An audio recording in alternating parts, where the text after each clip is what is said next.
ये गंगा पथ से प्रबोध पटेल, धर्मेंद्र पटेल जी संस्थापक पीपल नीम तुलसी अभियान के, साथ में राजेश जी। यहाँ पे एक सुंदर संदेश, सारा पेड़ का जितना भी मटका का जो कार्यक्रम था उसको हम लोगों ने पूरा कर लिया है। अब जाने की तैयारी है और इस जाने की तैयारी में एक सख्त संदेश देना चाहते हैं वैसे पर्यावरणविद से जो पृथ्वी की चिंता करते हैं, पर्यावरण की चिंता करते हैं, प्राणवायु को बढ़ाना चाहते हैं। वो कुछ संदेश जो जन जन तक जाए, क्योंकि जो बिहार की धरती है, भारत की धरती है, हरदम कुछ दुनिया में संदेश दी है। शांति का संदेश भी यहीं से सम्राट अशोक ने दिया था। ऐसा ही संदेश हम देते हैं पूरे जो पृथ्वी को हरा भरा बनाने का। और एक आज के दिन में मटका विधि से आज संरक्षण की एक जुगाड़ की गई है, जिसमें पेड़ के जो पहले लगे हुए थे वो आसपास में नमी सूख रही थी, तो मटका विधि से पेड़ को आसपास में गड्ढा करके लगाया गया है मटके को। उस संबंध में डॉक्टर धर्मेंद्र जी दो शब्द बताएंगे कि एक्चुअली मटका विधि कैसे और कहां से प्रारंभ किया और किस तरह से ये प्रेरणा आई कि इस तरह से, क्योंकि सुदूर पहाड़ी इलाका से लेके कई देशों तक घूमे हुए हैं और काफ़ी प्रदेशों में इनका अनुभव है। इस तरह से मटका विधि पर दो शब्द डॉक्टर धर्मेंद्र जी बोलेंगे। आज पीपल नीम तुलसी अभियान के तहत पिछले 17 जुलाई से जो भी नीम पीपल पौधा या बरगद का जो राष्ट्रीय वृक्ष लगाए गए थे, वह अब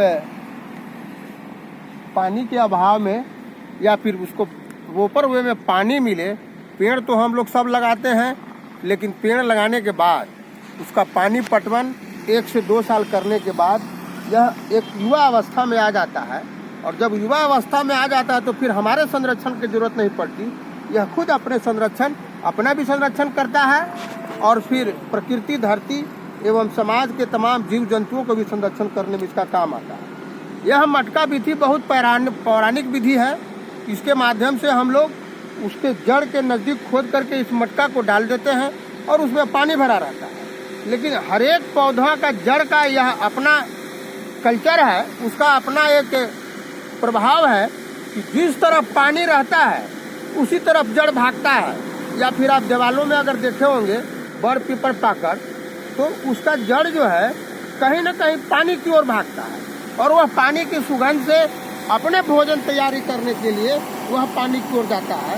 तो यह मटका विधि से जो पूर्व में लगाए थे, आज हम लोग तमाम नीम पौधा के नज़दीक और आगे भी इस मटका में पानी भर कर करके मैं उस पेड़ के नीचे गाड़ दूंगा, ताकि मटका से पानी रिसता रहेगा और तमाम वृक्षों को संरक्षण मिलता रहेगा। इसलिए आप लोगों से भी आग्रह है कि जहाँ भी पेड़ लगाएं इस मटका विधि से लगाएं, ताकि उसका हमेशा पटवन हो और वह नन्हे अवस्था से एक युवा अवस्था में आए और खुद अपना संरक्षण करे और आने वाले जीव जंतुओं को भी संरक्षण दे। यही संदेश है मेरा। बहुत बहुत अच्छा संदेश है सर। और युवाओं जो विद्यार्थी हैं उनके दिनचर्या में इसको शामिल करने के लिए, जिस तरह से शादी के लिए लोग जाते हैं तो दूल्हा दुल्हन को कुछ संदेश देना चाहते हो पेड़ लगाने संबंधित, इस तरह से पुण्यतिथि हो, जन्मदिन हो, उसके बारे में भी दो शब्द दो शब्द बोले। राजेश जी दो शब्द बोलें, किस तरह से लोग जो है स्टूडेंट को एवं जन्मदिन, पुण्यतिथि वगैरह पे भी किस तरह से पेड़ लगाने का संदेश युवाओं को, विद्यार्थियों को। मैं लोगों को संदेश देना चाहता हूँ, मैं लोगों को यह संदेश देना चाहता हूँ कि आप लोग जो तीज त्यौहार, पर्व त्यौहार है, जो भी हो, उस पर मटका आप लोग इधर उधर एकत्र फेंक देते हैं। तो आज हमने अपने डॉक्टर धर्मेंद्र जी के माध्यम से जो सुदूर इलाकों में भ्रमण करते हैं वृक्षारोपण संबंधी, जागरूकता संबंधी थी, उन्होंने जानकारी दिया कि जो मटका ऐसे ही फेंका रहता है उसका भी बहुत पहले जो है मटका विधि द्वारा पौधारोपण होता था।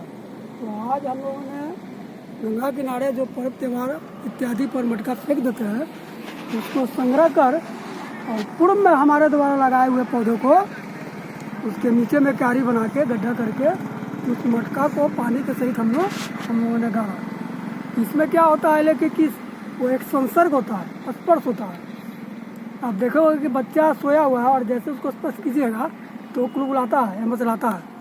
तो उसी तरह जो है कि जब नमी का जरूरत पड़ती है तो यह मटका और जड़ का संपर्क होने पर, क्योंकि मिट्टी का मटका है, मिट्टी में है, तो वो इसको लेते रहता है और उससे अपना पोषण पाषण का काम करता है। तो ये भी चीज़ आप लोग समझें और जहाँ लगाए आप भी इसका प्रयोग करके देखें। तो मेरा संदेश है, आप लोग से अनुरोध रहेगा कि जहाँ भी रहे, कहीं भी रहे, किसी भी अवसर पर ज़्यादा से ज़्यादा पेड़ लगाने का काम करें। जी जी जी। क्योंकि जो हालात धरती का देख रहे हैं आप, उससे सब कोई वाकिफ है, सब कोई केवल बोलता है जी जी कि जी बहुत अच्छा काम कर रहे हैं। जी जी। हम तो जान रहे हैं, आप देख ही रहे हैं कि हम अच्छा काम कर रहे हैं।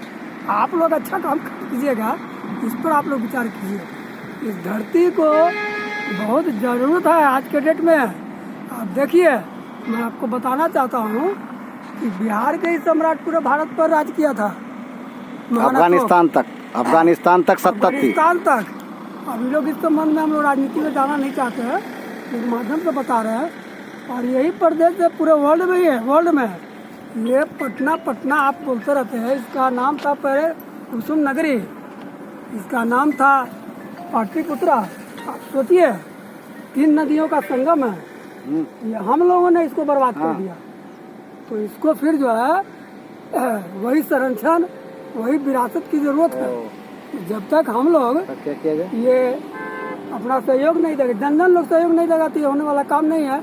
और मैं इस पीपल नीम तुलसी अभियान के माध्यम से आपको एक घोषणा करना चाहता हूँ तो साथ चल जा सकते हैं। कि विगत मार्च के बाद वहाँ जाएगा तो हम लोग एक रन जाएगा, ग्रीनरी आयोजन करना चाह रहा हूँ, जिसका थीम रहेगा, पता नहीं, अभी हम यहाँ पे वीडियो बना रहे हैं, थोड़ा सा देर फोन करते हैं। पटना से पाटलिपुत्रा, पटना से पाटलिपुत्रा मतलब पाटन से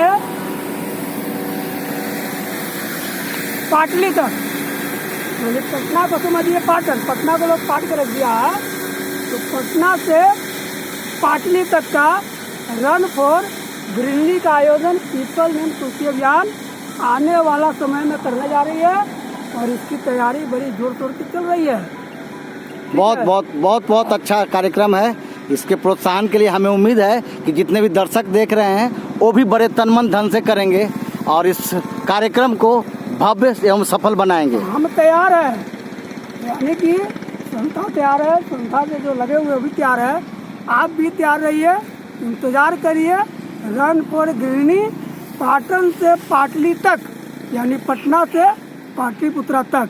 लोग डिमांड भी पटना को कर रहे हैं कि पटना का नाम पाटलिपुत्रा रखा जाए। मेरा भी सरकार से अपील होगा, बहुत बढ़िया, यह अविलंब पटना को जो है पाटलिपुत्रा का नामकरण किया जाए, ताकि लोगों को पौराणिक गाथा याद आवे, पेड़ पौधा को लाके हम लोग पाटलिपुत्रा बनाए। बहुत बढ़िया, एक सुंदर संदेश दिया है। कहाँ घूम रहे हैं?